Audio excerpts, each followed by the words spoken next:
आज के इस अत्यंत महत्वपूर्ण और गौरवमयी समारोह में मंच पर उपस्थित जम्मू के डीडीसी चेयरपर्सन श्री भारत भूषण जी, राज्यसभा के सम्मानित सदस्य श्रीमान सत शर्मा जी, श्री गुलाम अली खटाना साहब, सभी सम्मानित माननीय विधायकगण, जम्मू कश्मीर के पुलिस महानिदेशक Shri Nalin Prabhat ji, Shri Shalin Kabra ji, Shri Shailendra Kumar ji, secretary culture, secretary school education, civil और पुलिस एडमिनिस्ट्रेशन के सभी वरिष्ठ सहयोगी, विभिन्न शिक्षण संस्थाओं, विभिन्न विश्वविद्यालयों के माननीय कुलपति, premier institutions, IIM, IIT, AIIMS के निदेशक महोदय, पद्मश्री से सम्मानित हमारी महान विभूतियाँ, सामाजिक और राजनीतिक क्षेत्र में काम कर रहे अनेक महत्वपूर्ण लोग, सभी विद्यालयों के प्राचार्य, विद्यार्थी, देवियों, सज्जनों तथा जम्मू कश्मीर के राष्ट्रभक्त नागरिकों, आज राष्ट्रीय गीत वंदे मातरम के 150 वर्ष पूरे होने के अवसर पर आयोजित वर्ष भर चलने वाले स्मरणोत्सव के प्रथम चरण का समापन समारोह है। 7 नवंबर को भारत के आदरणीय प्रधानमंत्री श्री नरेंद्र मोदी जी ने दिल्ली से स्मरणोत्सव का उद्घाटन करते हुए कहा था कि वंदे मातरम गीत न केवल ये याद दिलाता है कि हमने स्वतंत्रता कैसे हासिल की, बल्कि ये भी बताता है कि हमें इसकी रक्षा कैसे करनी है।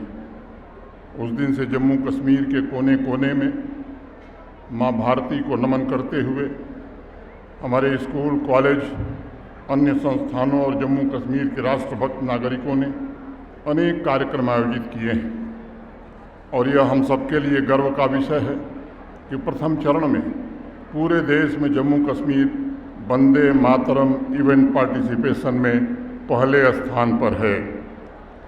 देश के जो सर्वोच्च 10 डिस्ट्रिक्ट हैं, 9 जिले हैं, उनमें से भी 9 जिले जम्मू कश्मीर के हैं। किश्तवाड़ पूरे देश में नंबर 1 पर है। बारामूला और पुलवामा जैसे जिले भी सर्वोच्च 10 जिलों की सूची में है। मैं सभी participants, teachers, students, department of culture, department of school education और जम्मू कश्मीर के सभी राष्ट्रभक्त नागरिकों को इसके लिए हृदय से बधाई देना चाहता हूं, उनका अभिनंदन करना चाहता हूं। इन उपलब्धियों के द्वारा हमने एक नया इतिहास बनाया है। स्मरणोत्सव की यात्रा में जम्मू कश्मीर आगे भी नंबर 1 का स्थान बराबर बनाए रखे, इसके लिए हम सभी को इसी जोश, इसी जज्बे के साथ इस अभियान में पार्टिसिपेट करना होगा। अभी 3 चरण बाकी हैं। दूसरा चरण 19 जनवरी से शुरू होकर 26 जनवरी 2026 तक समाप्त होगा। तीसरा चरण 7 से 15 अगस्त 2026 तक चलेगा और चौथा चरण 1 से 7 नवंबर 2026 तक होगा। इन तिथियों को ध्यान में रखते हुए हमें तैयारी करनी होगी और नंबर 1 जम्मू कश्मीर के लक्ष्य के साथ हमें काम करना होगा। मुझे पूरा विश्वास है मातृभूमि के प्रति अनन्य भक्ति सर्व समाज को नई ऊर्जा तथा प्रेरणा प्रदान करेगी। मित्रों, हमारे राष्ट्रीय इतिहास में अनेक महान और दैदीप्यमान महापुरुष अवतरित हुए हैं, जिन्होंने भारतवर्ष के चिरकालीन समृद्ध इतिहास में योगदान दिया है और पराधीन भारत की बेड़ियों को काटने के लिए अपना सर्वस्व न्यौछावर किया है।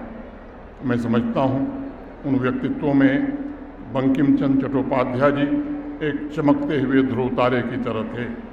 उनकी अमर रचना राष्ट्रीय गीत वंदे मातरम हमारे हृदय को गर्व से भर देती है तथा हमें त्याग, समर्पण, पराक्रम, पुरुषार्थ, सेवा और बलिदान के लिए प्रेरित भी करती है। मैं मानता हूँ कि वंदे मातरम की रचना राष्ट्रवादी चिंतन में मील का पत्थर है और यह मातृभूमि के प्रति भक्ति और आध्यात्मिक आदर्शवाद का संगम भी है। 1896 में गुरुदेव रविन्द्रनाथ टैगोर ने सबसे पहले वंदे मातरम गाया था। 1907 में मैडम भीखाजी कामा ने पहली बार भारत के बाहर स्टटगार्ट बर्लिन में भारत का तिरंगा झंडा लहराने का काम किया था और उस झंडे पर वंदे मातरम लिखा हुआ था।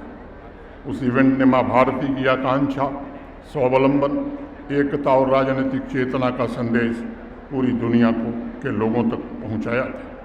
देश के भीतर वंदे मातरम गीत भारत के स्वाधीनता संग्राम का प्रतीक बन गया और फरवरी 1908 में तूतीकोरिन, तमिलनाडु में मजदूरों ने स्वदेशी का समर्थन करते हुए सड़कों पर मार्च के दौरान वंदे मातरम का नारा लगाया था। 17 अगस्त 1909 को जब मदन लाल धिंगरा को इंग्लैंड में फांसी दी गई तो फांसी पर चढ़ने से पहले उनके आखिरी शब्द थे वंदे मातरम। 1909 में पेरिस में भारतीय देशभक्तों ने जिनेवा से वंदे मातरम नाम की एक पत्रिका का प्रकाशन प्रारंभ किया था। आज़ादी के बाद संविधान सभा में भी इस पर चर्चा हुई। सभा में जनगण मन और वंदे मातरम दोनों को राष्ट्रीय प्रतीकों के रूप में अपनाने पर एक पूर्ण सहमति थी। 24 जनवरी 1950 को संविधान सभा के अध्यक्ष डॉक्टर राजेंद्र प्रसाद जी ने सभा को संबोधित करते हुए कहा था, एक मामला है जिस पर चर्चा होनी बाकी है, वह मामला राष्ट्रगान का है। राजेंद्र बाबू ने कहा कि एक समय सोचा गया था यह मामला सदन के सामने लाया जाएगा और सदन एक प्रस्ताव करके इस पर फैसला करेगा, लेकिन ऐसा महसूस किया गया कि प्रस्ताव के जरिए औपचारिक फैसला लेने के बजाय बेहतर होगा कि मैं राष्ट्रगान के बारे में एक बयान संविधान सभा में रखूं और इसलिए ये मैं बयान दे रहा हूँ। राजेंद्र बाबू के शब्दों को मैं उद्धृत करना चाहूँगा। उन्होंने कहा, जनगण मन नाम के शब्दों और संगीत से बनी रचना ये भारत का राष्ट्रगान है, जिसमें सरकार जरूरत पड़ने पर शब्दों में बदलाव कर सकती है, और वंदे मातरम गीत जिसने भारत के स्वाधीनता संग्राम में ऐतिहासिक भूमिका निभाई है, उसे जन गण मन के बराबर सम्मान दिया जाएगा और उसका दर्जा भी उसके बराबर का होगा। संविधान सभा द्वारा डॉक्टर राजेंद्र प्रसाद जी के इस स्टेटमेंट को अपनाया गया तथा रविन्द्रनाथ टैगोर के जनगण मन को स्वतंत्र भारत का राष्ट्रगान और बंकिम चंद्र के वंदे मातरम को जनगण मन के बराबर दर्जा देते हुए राष्ट्रीय गीत के रूप में अपनाने पर सहमति बनी। अभी हम सब ने सामूहिक प्रस्तुति भी की और गाया भी, वंदे मातरम सुजलाम सुफलाम मलय शीतलाम सस्य श्यामलाम मातरम वंदे मातरम शुभ्र ज्योत्सनाम पुलकित यामिनीम फुल्ल कुसुमित दुलदम द्रुमदल शोभिनी सुहासिनी सुमधुर भासिनी सुखदाम वरदाम मातरम वंदे मातरम। भाव है, हे माँ तुम्हें प्रणाम है, हे माँ तुम जल से भरी हुई, फलों से भरी हुई और मलय की हवा से भी शीतल हो। हे माँ तुम हरी भरी फसलों की तरह सुंदर हो, तुम्हारे पेड़ पौधे फूलों से भरे हैं, तुम्हारी मुस्कान और वाणी मधुर है। हे माँ तुम सुख और वरदान देने वाली हो। हे माँ मैं तुम्हें प्रणाम करता हूँ। साथियों, 1979 में बंकिम चंद्र जी को आधुनिक भारत का निर्माता घोषित करते हुए एस.के. बोस साहब ने लिखा था कि वंदे मातरम मातृदेवी के भावी स्वरूप के प्रति स्तुति है, जिन्हें बंकिम चंद्र जी ने दुर्गा के रूप में प्रस्तुत किया था तथा जिनका पूजन प्रतिवर्ष करोड़ों भारतीयों के घरों में होता है। मैं एस.के. बोस के पुस्तक की चंद लाइनें आपके सम्मुख उद्धृत करना चाहूँगा। वो लिखते हैं कि भारत माता उन सभी गुणों की धारिणी है जो किसी देश के लोगों की सुख समृद्धि के लिए आवश्यक है। उसकी दोनों पुत्रियाँ लक्ष्मी और सरस्वती धन और विद्या की प्रतीक हैं और उसके दो पुत्र गणेश और कार्तिकेय सफलता और शक्ति के प्रतीक हैं। भारत माता अपनी संतान के लिए ज्ञान, आचरण, प्रेम और आस्था का स्रोत है और स्पष्टतः बंकिम चंद्र प्रत्येक व्यक्ति का भारत माता के साथ तादात्म्य स्थापित करते हैं, जिसमें प्रत्येक देशवासी अपना जीवन, शक्ति और संरक्षण तथा शारीरिक और नैतिक गुण देश से अर्थात उसकी जलवायु, पर्यावरण और परंपराओं से प्राप्त करते हैं। ऐसी अतुलनीय रचना इतिहास में कभी कभी होती है और इसलिए मैं राष्ट्रीय गीत वंदे मातरम को मानव चेतना की सर्वोत्तम रचना मानता हूँ। भारत माँ को नमन करते हुए बंकिम चंद्र चट्टोपाध्याय जी ने दास्ता की बेड़ियों में जकड़े भारतवासियों को झकझोरते हुए जगाने का काम किया था और उन्हें इस बात का एहसास कराया था कि भारत माता की वजह से ही हम सबका अस्तित्व है। अगर देश नहीं होगा तो उनका वजूद भी नहीं होगा, किसी का वजूद नहीं होगा। हमें जो कुछ मिला है इसी देश से मिला है, इसी देश की मिट्टी से मिला है और इसलिए मैं समझता हूँ कि हमारा वंदे मातरम भारत माँ के प्रति धन्यता का भाव है। वंदे मातरम आत्मक्रांति की प्रेरणा है। वंदे मातरम सत्य के पथ पर अडिग और अदम्य साहस के साथ आगे बढ़ने की ज्वलंत ऊर्जा है। वंदे मातरम राष्ट्र की स्पष्ट कल्पना है। वंदे मातरम राष्ट्रीय एकता को सुदृढ़ बनाने की प्रार्थना है। वंदे मातरम मातृभूमि के प्रति अनन्य भक्ति का गीत है। वंदे मातरम भारत माँ की सभी संतानों के बीच आत्मीयता की एक स्वर लहरी है। वंदे मातरम हमारी अनमोल संस्कृति का गान है। वंदे मातरम राष्ट्रीयत्व की भावना का बल है। वंदे मातरम सांस्कृतिक एकता की अभिव्यक्ति है। वंदे मातरम एकैव मानुष जाति की भी कामना है। वंदे मातरम करोड़ों दिलों में सजोए सपनों को साकार करने की एक प्रार्थना है। वंदे मातरम तमाम उपासना पद्धतियों, पंथों, दर्शनों और भाषाओं को एक धागे में पिरोकर भारत माता के चरणों में समर्पित करने का संकल्प है। वंदे मातरम हमें आपसी भाईचारे और करुणा के भाव से भरकर स्मरण कराता है कि हमें एक साथ कदम से कदम मिलाकर राष्ट्रीय लक्ष्यों को प्राप्त करना है। और तभी आगे कहा गया, त्वमहि विद्या त्वमहि धर्म त्वमहि हृदय त्वमहि कर्म सर्वाणि त्वहि शक्तिं सर्वहि शक्तिं तुभ्यं ददामि त्वमहि दुर्गा 10 प्रहर धारिणीं त्वमहि लक्ष्मीं कमल संस्थितां त्वमहि सरस्वतीं विद्यादायिनी वंदे मातरम वंदे मातरम वंदे मातरम। साथियों, हमारा राष्ट्रीय गीत ये साबित कर देता है कि हजारों वर्ष के आक्रमण और गुलामी के बावजूद कभी भी कोई अत्याचारी और आतताई हमारी सांस्कृतिक और आध्यात्मिक धारा को नहीं रोक पाया। देश की सबसे प्राचीन और सबसे एडवांस, सबसे मॉडर्न, सबसे आर्थिक रूप से मजबूत सभ्यता होने के साथ साथ भारत विश्व के लिए सदैव से एक प्रेरणा स्रोत रहा है, क्योंकि हजारों भाषाओं, विभिन्न संस्कृतियों के बीच भी भारत ने सदैव अपनी एकता कायम रखी है। प्राचीन काल में भारत ने जो साइंटिफिक अचीवमेंट हासिल किए थे, यहाँ जो इंडस्ट्रियल डेवलपमेंट हुआ था, यहाँ जिस तरह जीडीपी ग्रो कर रही थी और आध्यात्मिक समृद्धि अपनी चरम सीमा पर थी, उसके आसपास भी दुनिया का कोई देश नहीं था जो आज विकसित कहे जाते हैं।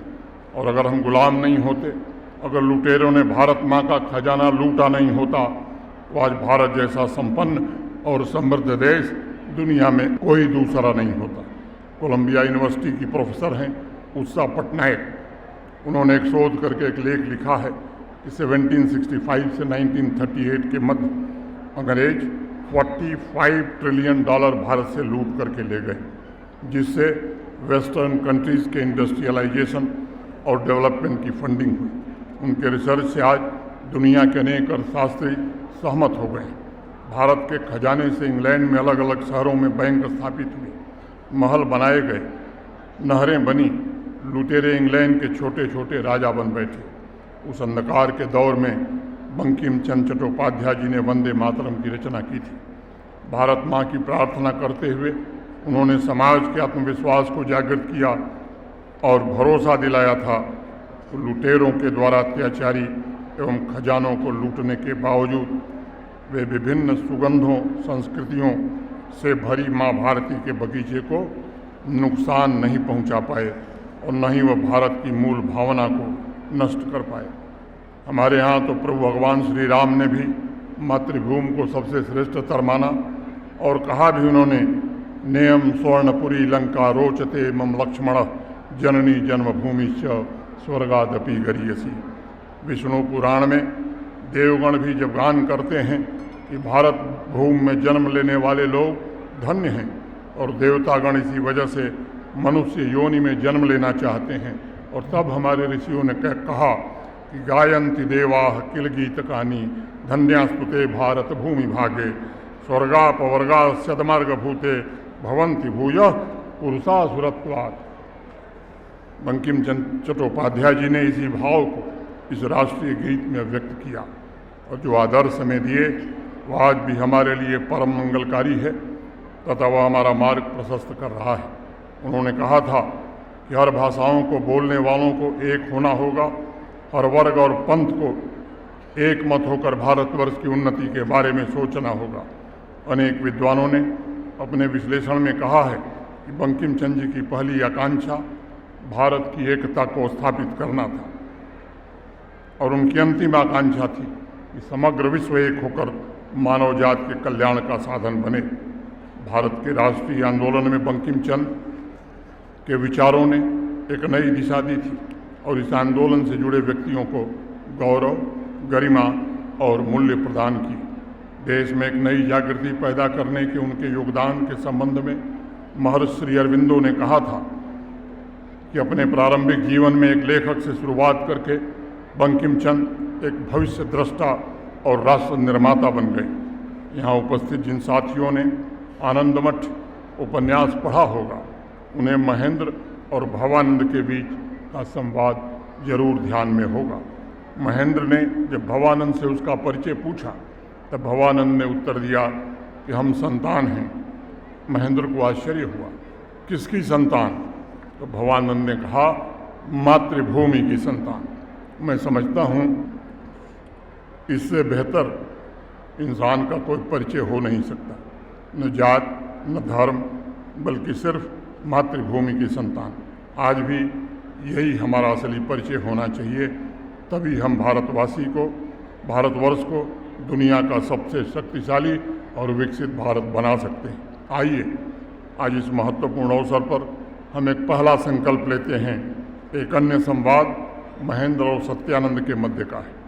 जब सत्यानंद महेंद्र को माता के विभिन्न स्वरूपों से परिचित कराते हैं तब महेंद्र पूछता है कि मुझे मातृभूमि के ऐसे स्वरूप के दर्शन कब होंगे?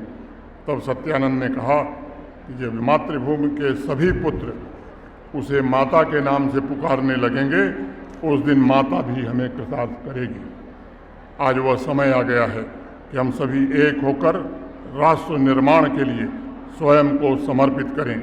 आइए आज हम भारत माता के चरणों में शीश नवाकर यह दूसरा संकल्प लेते हैं। हमें सभी प्रकार के विभाजन को समाप्त करना होगा। सर्वधर्म समभाव और आपसी सहयोग और भाईचारे के आदर्शों से सामाजिक और राष्ट्रीय कार्यों का निर्वहन भी करना होगा। बंकिम चंद्र जी ने आनंद मठ की रचना में संतान और संप्रदाय से देश को परिचित कराया। उन्होंने सभी जात, सभी मजहब को हटाकर एक नए संप्रदाय की परिकल्पना समाज के सामने रखी थी, जिसका कर्तव्य मातृभूमि की रक्षा, मातृभूमि की सेवा का था। आइए ये तीसरा संकल्प हम लेते हैं। आज सभी भारतवासियों को जात पात को मिटाकर संतान संप्रदाय के भाव को अपनाने की ज़रूरत है, ताकि हर एक नागरिक मातृभूमि के सर्वांगीण विकास में योगदान दे सके। बंकिम चंद्र समाज में कॉलोनियल माइंडसेट के प्रभाव से बहुत चिंतित थे। जनसाधारण की उन्नति और देश के मंगल के लिए उन्होंने इसे समाप्त करने पर जोर दिया था और आज भारत के माननीय प्रधानमंत्री श्री नरेंद्र मोदी जी भी वही काम कर रहे हैं।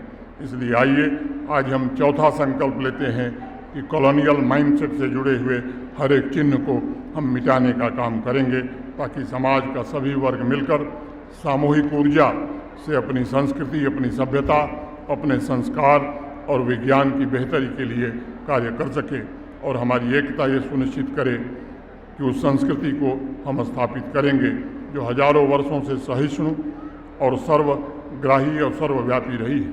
मित्रों, पिछले कुछ वर्षों में अनेक चिंतक, विचारक, लेखकों ने एक बहुत ही महत्वपूर्ण काम प्रारंभ किया है और गौरवशाली भारत के संबंध में जो तथ्य भुला दिए गए थे, दबा दिए गए थे, उन्हें सामने लाने का काम किया है। उन्होंने तथ्यों के आधार पर ये साबित किया है कि यूरोप का प्रथम पुनर्जागरण दरअसल भारत के ज्ञान, विज्ञान, संस्कृति, कला के खजाने की ही देन है। आज ऐतिहासिक साक्ष्यों के आधार पर इस बात का भी खुलासा हुआ है कि यूरोप और अमेरिका में सभ्यता आने से हजारों वर्ष पूर्व भारत एक साइंटिफिक नेशन के रूप में अपनी पहचान स्थापित कर चुका था। मुझे लगता है अब उन गहरी ज्ञान, विज्ञान की जड़ों को नई पीढ़ी तक हमें पहुंचाना होगा और नई पीढ़ी में आत्मविश्वास भरना होगा। आइए आज इसे हम अपना 5वां संकल्प बनाते हैं कि भारत ने जिस संपूर्ण ज्ञान प्रणाली, कंप्लीट नॉलेज सिस्टम का उपहार पूरी मानवता को दिया, उसे हम नई पीढ़ी तक जरूर पहुंचाएंगे। मित्रों, बंकिम चंद्र जी ने श्रमजीवियों की उन्नति के लिए भी समाज का आह्वान किया था। उन्होंने किसानों और मजदूरों की उन्नति के लिए आंदोलन चलाया था। अपने एक लेख में बंकिम चंद्र जी ने लिखा था कि संतोष हमारे समाज की उन्नति में सबसे बड़ी बाधा है और संतुष्टि सामाजिक जीवन के लिए जहर के समान है। परिश्रम, साहस, बल और कार्य तत्परता से अनेक आदर्शों का अनुसरण करते हुए हम प्रगति के नए लक्ष्य तय करने होंगे। अंत में अपनी बात पूरी करने से पहले मैं कहना चाहूँगा कि राष्ट्रीय गीत के माध्यम से बंकिम चंद्र जी ने प्रगतिशील, आधुनिक, बलशाली, नॉलेज, धन धान्य से भरी मातृभूमि की कल्पना की थी और उनके सच्चे उत्तराधिकारी बनकर हमें उनके सपनों के भारत का निर्माण करना है। हमें बंकिम चंद्र जी के उन विचारों और आदर्शों को पुनः खोजना चाहिए जिन्होंने हमारे स्वतंत्रता संग्राम को आकार दिया था। उनका उपयोग जम्मू कश्मीर संघ राज्य क्षेत्र को भविष्य में आगे ले जाने के लिए हमें करना है। हमें एक शांतिपूर्ण और समृद्ध जम्मू कश्मीर के निर्माण में वह साहस, बुद्धिमत्ता और दृढ़ विश्वास दिखाना होगा जो बंकिम चंद्र जी चाहते थे। मैं समझता हूँ जम्मू कश्मीर के लिए पिछले 5-6 वर्ष बहुत ही सराहनीय रहे हैं। हमारी अर्थव्यवस्था भी प्रभावशाली गति से आगे बढ़ रही है। बुनियादी ढांचा हो, रोजगार के अवसर, इनमें तेज वृद्धि हुई है।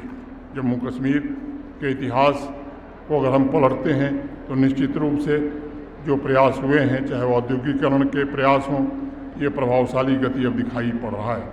जम्मू कश्मीर को एक उज्ज्वल भविष्य की ओर ले जाने और यहाँ के नागरिकों के लिए और अधिक समृद्धि सुनिश्चित करने के लिए हम सबको एकजुट होना होगा। जिन मजबूत पिलर्स पर जम्मू कश्मीर का निर्माण हुआ है, उस पर दिव्य और गौरवशाली जम्मू कश्मीर का भवन निर्मित करना ये हम सबकी सामूहिक जिम्मेदारी है। मैं जानता हूँ पिछले 5-6 वर्षों में बदलाव की यह राह आसान नहीं थी। आगे भी तमाम चुनौतियाँ आएंगी। जिस तरह से हर घर तिरंगा, वंदे मातरम कार्यक्रमों में जम्मू कश्मीर अपने पुराने साये को छोड़कर उज्ज्वल भविष्य की ओर बढ़ रहा है, उससे मुझे पता है कुछ लोगों को दर्द होता है। आज भी अवाम में कुछ ऐसे तत्व हैं जो लोगों के बीच छिपकर युवाओं को रेडिकलाइज करने का प्रयत्न कर रहे हैं। अनेक ऐसे मामले हैं जिनमें हमारे सामने आए भी। ऐसे तत्वों को समाज से जड़ से उखाड़ना ये बड़ा आवश्यक है। जम्मू कश्मीर को 3 दशकों से भी अधिक समय तक पाकिस्तान समर्थित आतंकवादियों तथा जम्मू कश्मीर में मौजूद टेरर इकोसिस्टम के चंद समर्थकों ने बहुत नुकसान पहुंचाया है। उन्होंने माँ भारती के निर्दोष सपूतों की हत्या ही नहीं की है, बल्कि इस ज़मीन को भी लहूलुहान किया है। अब आम जनता को ऐसे तत्वों के खिलाफ उठ खड़ा होना होगा। मैं मानता हूँ जिस दिन समाज में ऐसे तत्वों को ऑक्सीजन मिलना बंद हो जाएगा, उस दिन आतंकवाद की ताबूत में आखिरी कील भी ठोक दी जाएगी। और मुझे लगता है कि वह दिन दूर नहीं है।